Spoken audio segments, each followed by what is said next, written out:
Oh my God, it's that time again. The time that we say welcome for this.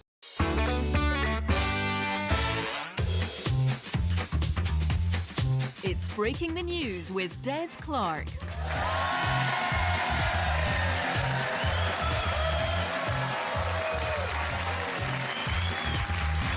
Hi, I'm Des Clark, and this is Breaking the News, the show that breaks the week's news and asks four opinionated panellists to put it back together again. And we're coming to you once again from the heart of the Glasgow International Comedy Festival.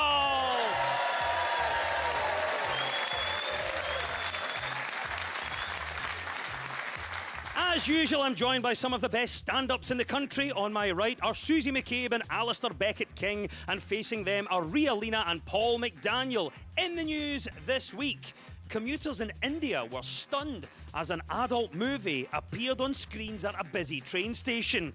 Meanwhile here, Scottish commuters say the sexiest thing ScotRail could put on a screen are the words, "on time." Scotland fans say they feel they are being taken for granted after the national team's new home shirt went on sale at eye-watering prices. Though, to be fair to Scotland, they did save fans all that money on flights and hotels for the last 6 World Cups.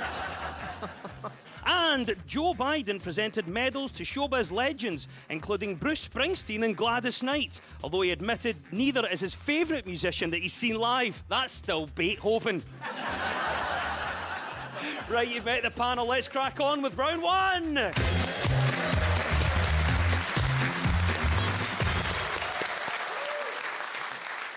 This is the Broken News round, where our teams have to guess two major stories of the week that have been mashed together into one single news headline. So, Susie and Alistair, can you tell me what this is all about?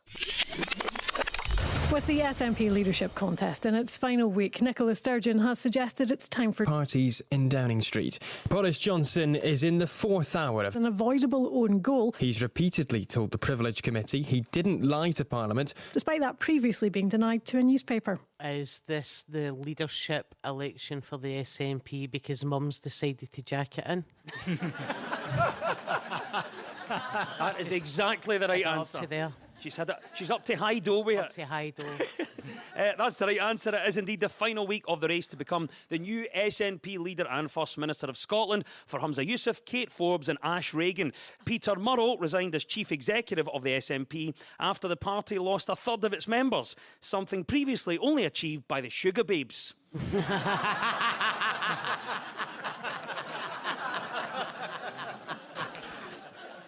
Ash Regan is basically in politics as a dare.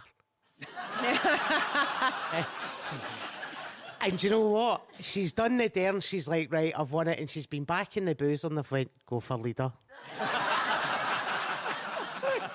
We'll double this down, we'll double down, go for leader, 20 quid on the line. She's like, 20 quid and a pint, lovely.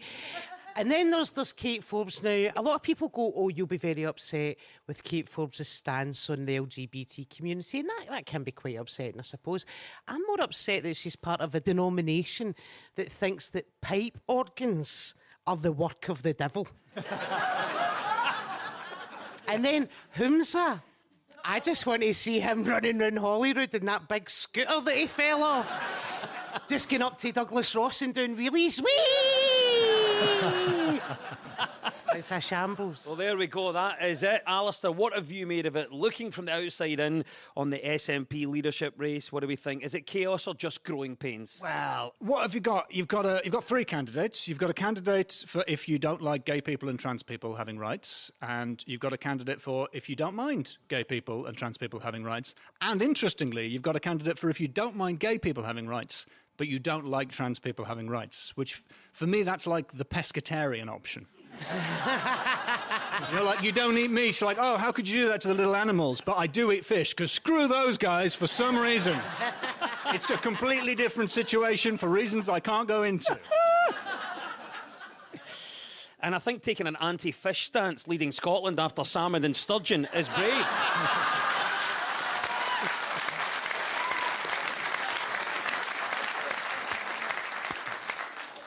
Well, there we go, Ria. How do you find this? What's your take on it? SNP leadership race? Is it chaos or just growing pains? Well, you know what? I live in England, so I just want to say to Scotland, listen, we've been through this a few times down in England, and it does get easier. It's kind of like when the Pope retired, right? And then we had two popes. I feel like that's what's going to actually happen, is you are going to have essentially two first ministers. You're going to have like the first minister and then the real first minister. She'll just be at home in her tracky bottoms doing it on Zoom instead. Well, I think it was kind of weird watching the candidates do, the election debate where they were sort of arguing with each other. I was like watching that going, oh, politicians talking to each other. That's not what we have back home. I mean, sure, the SNP, they did lose 32,000 members since 2021, but that's only because those 32,000 people were deported by the Tories. So... It all adds up in the end, doesn't it? It all adds up, yep. Of course, we're talking about the departing First Minister. This is Nicola Sturgeon's last week as First Minister. The rumour has it she's just going to stick a video on. I kind of hope, though, that she just pitches up at Holyrood on her last day and gets her shirt and her blazer signed.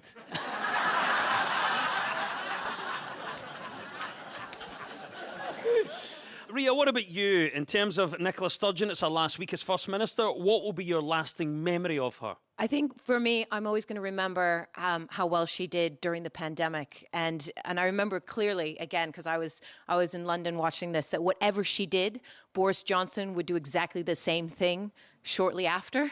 So I am so pleased that she's leaving politics.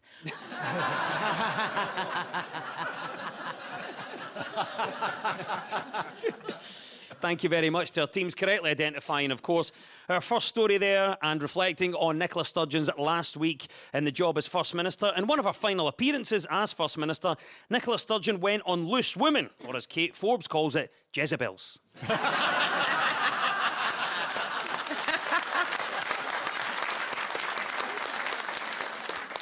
Yes, the final week in the race to become First Minister is the correct answer. Susie and Alistair, you get 2 points for that. Now to you, Ria and Paul. Any thoughts on what the second might be? Is this where we question Boris Johnson's intentions towards Parliament? It is indeed the news that Boris Johnson was questioned by the Privileges Committee this week about whether he knowingly misled the Commons over COVID rule breaches at Number 10 during the pandemic. A bundle of evidence has been released by the MPs investigating Boris Johnson over Partygate. Evidence included pages of photographs, witness statements, and several empty Colin the Caterpillar boxes. Paul, what are your thoughts? What did you make of Boris and specifically his appearance at the committee? He said he was only at the party for 25 minutes. I was amazed he was at work for that long. I mean, he was grilled before the committee for 3 hours yesterday. It didn't feel like 3 hours for me because I didn't watch it. I watched all of it. I loved it. I think Boris Johnson is telling the truth. Because, and I don't know if you know this about me, I was born yesterday. And I'm a tiny baby, and everything is new to me. And as a wide-eyed naif, as a profoundly stupid, utterly credulous, and incomprehensibly gullible person, lacking even the most rudimentary of critical faculties, I think he's said he's sorry and it's time to move on. See, if you wanted to listen to a man live for 3 hours, you could just go and ask my dad about how Celtic nearly signed him.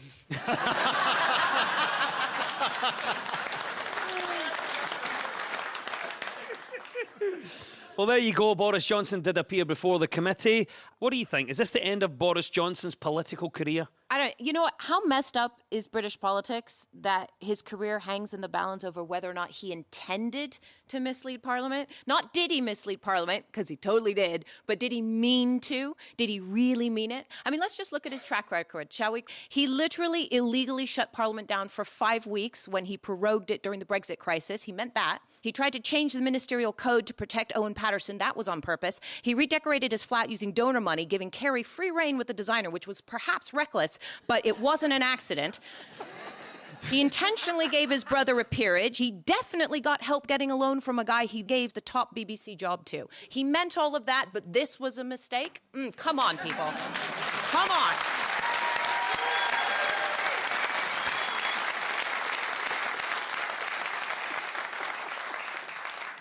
I'll put that down as a maybe. So the whole debate, of course, has been about potentially misleading Parliament. So let's see if we can get some honesty from our panel this week. What is the biggest lie that you have ever told? Happy Mother's Day.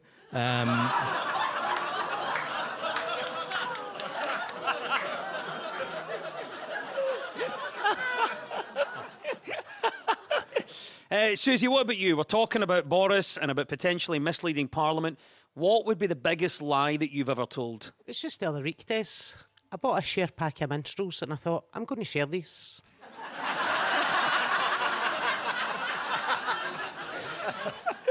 Also in attendance at committee was the SNP's Alan Dorrans. Dorrans said it was a disgrace to mislead so many people, a statement echoed by Peter Murrell and the 5 million members of the SNP.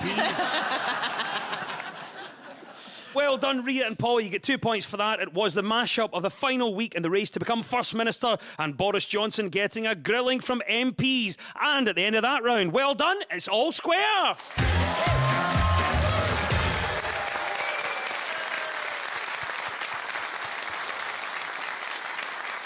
Now, much of our news is about public opinion, so to find out what stories people are talking about this week, we've spoken to broadcaster and actor Grant Stott and writer and broadcaster Damien Barr. So, Rhea and Paul, what story do you think Grant is on about here? If this was an option to me, I may have gone to university and I might have had a chance of actually attaining something. As an ex-police and as someone who worked on the afternoon show on BBC Radio Scotland, which covered a bit of tartan noir, this might well have been right up my street. They've announced you can actually study a PhD in Tiger. Well done, Paul. It is the news that Glasgow Caledonian University has launched a search for a PhD student to investigate an archive of Taggart scripts and memorabilia donated by actress Blythe Duff. Taggart set the template for future gritty murder shows exclusively starring Glaswegians, like BBC Shetland.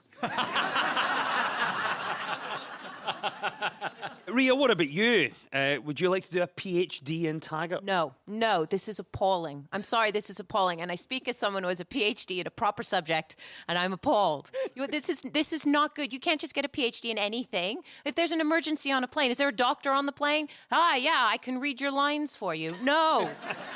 It's obviously annoyed Rhea here. What do you think about this then, Alistair? Would you like to do a PhD in Taggart? This might be controversial to say at the Glasgow Comedy Festival, but I prefer Rebus. Oh, I know, which is set in Edinburgh. Oh, Alistair. Hope I'm. There's been a murder. If you haven't heard of Rebus, Rebus solves Edinburgh-based mysteries like, why is everyone here English? You know, like in Morse, they went back and they done Endeavour and they showed young Morse. I want to do that with Taggart. He's like joining the Masons. The initiation ceremony to get the polis. Can I just say, I didn't realise that tartan noir was a TV genre.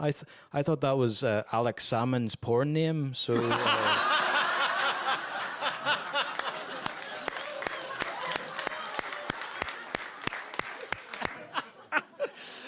Do you think, Alice, that it's good to be able to study such a wide range of subjects? You're supposed to do pointless stuff. You're supposed to read books for the sake of reading books. You're supposed to stay up all night having conversations about, like, actually when you really think about it, like, we don't even really know anything, do we? Like, that is the point. If you want to do a degree in, like, advanced crisp studies with a module on quavers, go for it. If you could do a degree in anything, what would it be and why? I'd like to get a PhD in countdown. And maybe some vowels.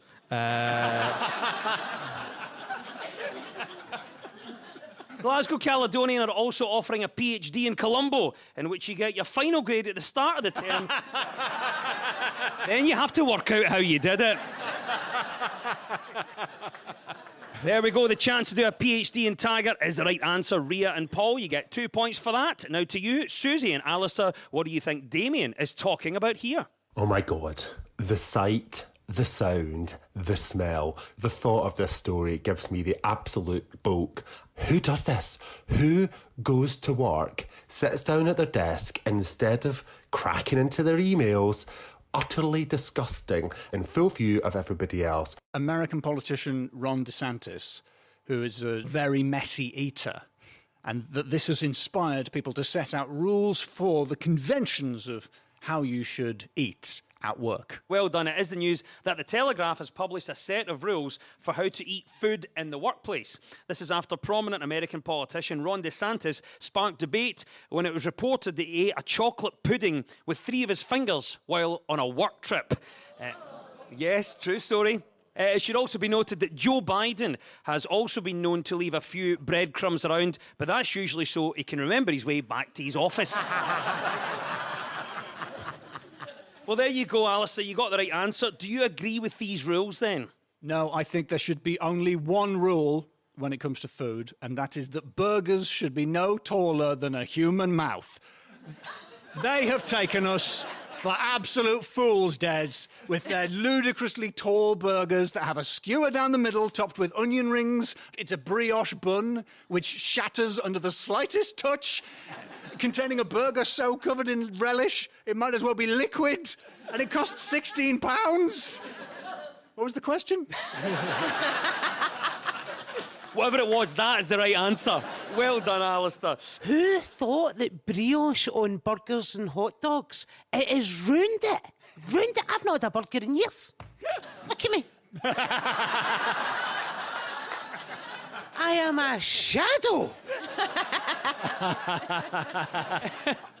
Paul, do you agree with these rules? No. I think people should be allowed to eat anything they want, wherever they want. I mean, my dad, when he went to work, he didn't have time to have, his cereal before he went to work. So he would regularly, bring his Cocoa Pops to work and, eat on the go. And it worked, and he rarely ever, crashed the bus. So...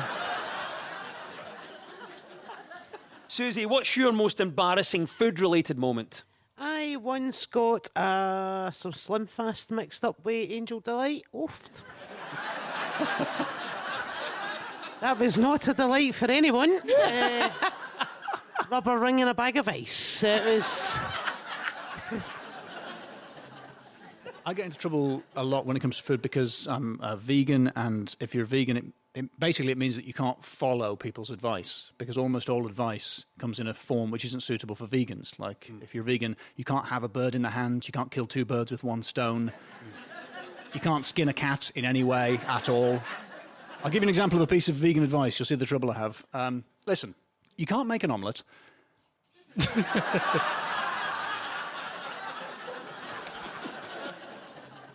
Are there any food you shouldn't be allowed to eat in public? Paul? Aye. Popcorn at a funeral. I learnt that the hard way. Sorry, Gran.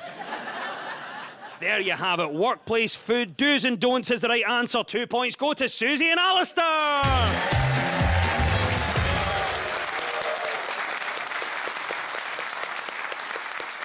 You're listening to Breaking the News on BBC Radio Scotland with me, Des Clark. This round is all about who is in the news. So I will play you a clip of a mystery person. All you have to do is tell me who it is. Susie and Alistair, you're first this time. Who is this? I think that Australians tend to do well here. I know I have many friends who've come from Australia who've done well here. And I think that New South Wales was quite right to look at the character of the people who are setting themselves up as fit to lead the world. This is Rupert Murdoch.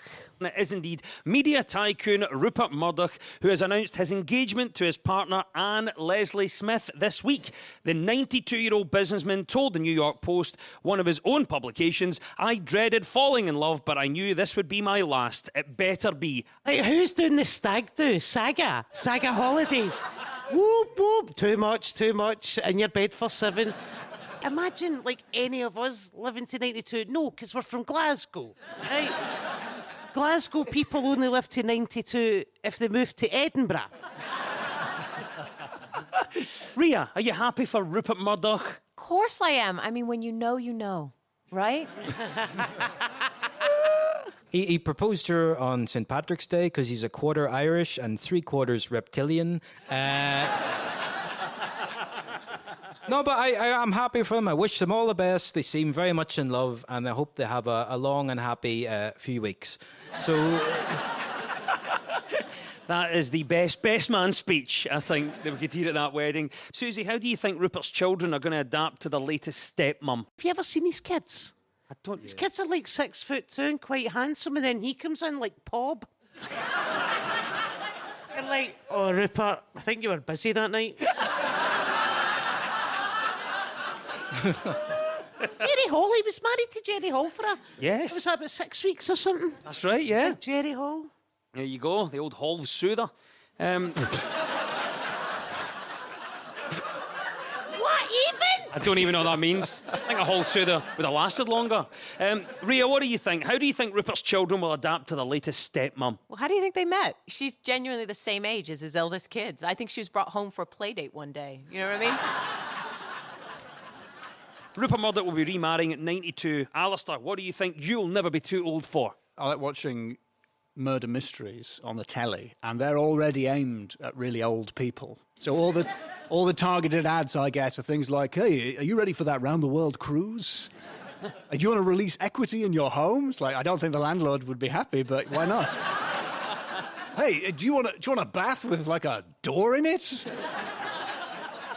I want it, but I can't afford it. Rupert Murdoch is to marry for the 5th time at the age of 92. The marriage is already running into difficulties. He wants her to sign a prenup, and she wants him to sign a do not resuscitate.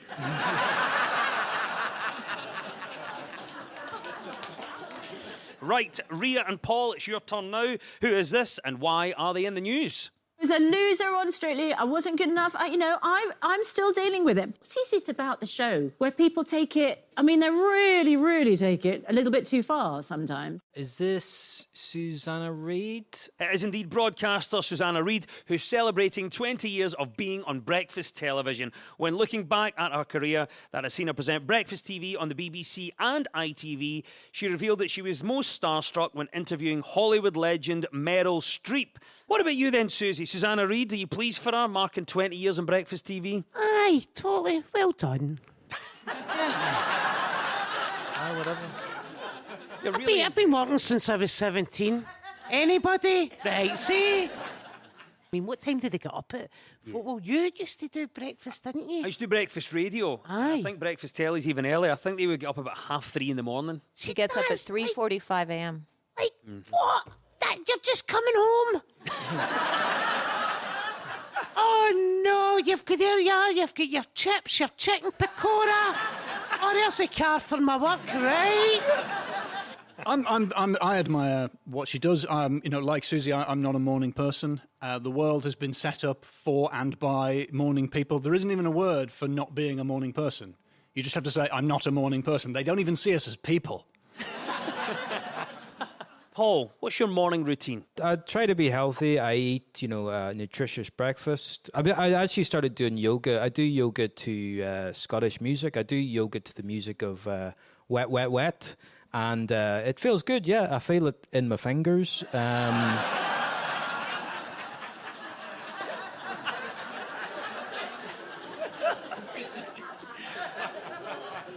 I'll get up in the morning mainly because I have another half who's up and busy, and I have the guilt.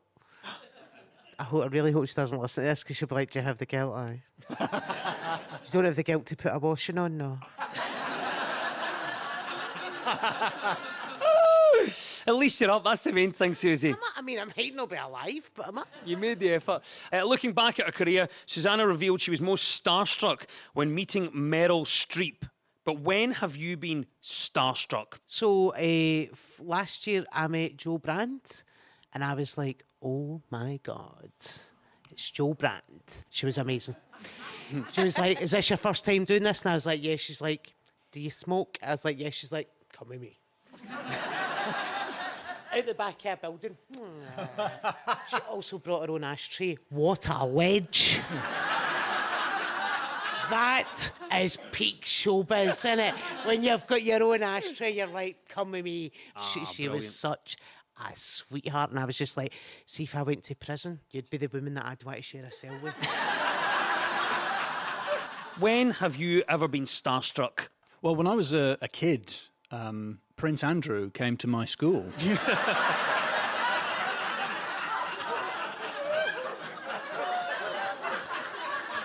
And my lawyer has advised me not to finish that joke. Susanna Reid is the right answer. Well done. 2 points go to Rhea and Paul.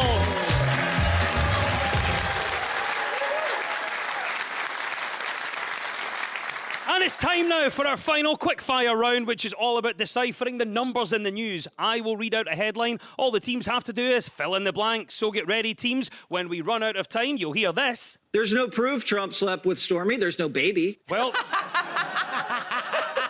that's Fox News host Jesse Waters. There we go. Right, fingers and buzzers. Let's do this. 40% of people don't know what. Paul. Susie's dad nearly signed for Celtic.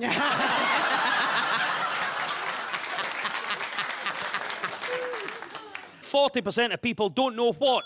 Alistair. Is it where to find things in the supermarket? Because they keep changing the shelves for no reason. I tell you what, Jay Sainsbury's, I'm going to come to your house and just move stuff around. See how you like it. Sainsbury's? I know.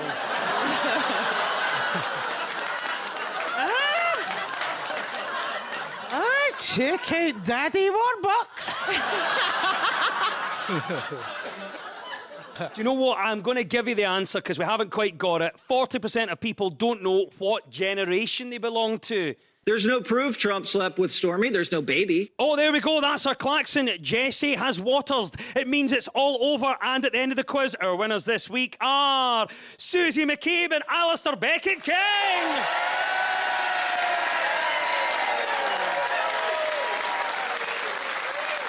And heartfelt commiserations to Rhea Lina and Paul McDaniel.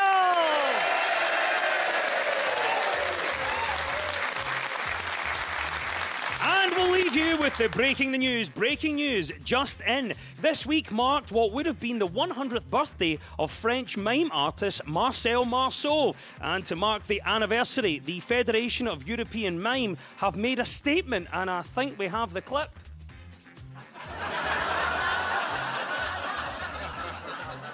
An owl caused problems when it flew into a South African court. Witnesses said it tried to take over the cross-examination, constantly asking the defendant questions like, who?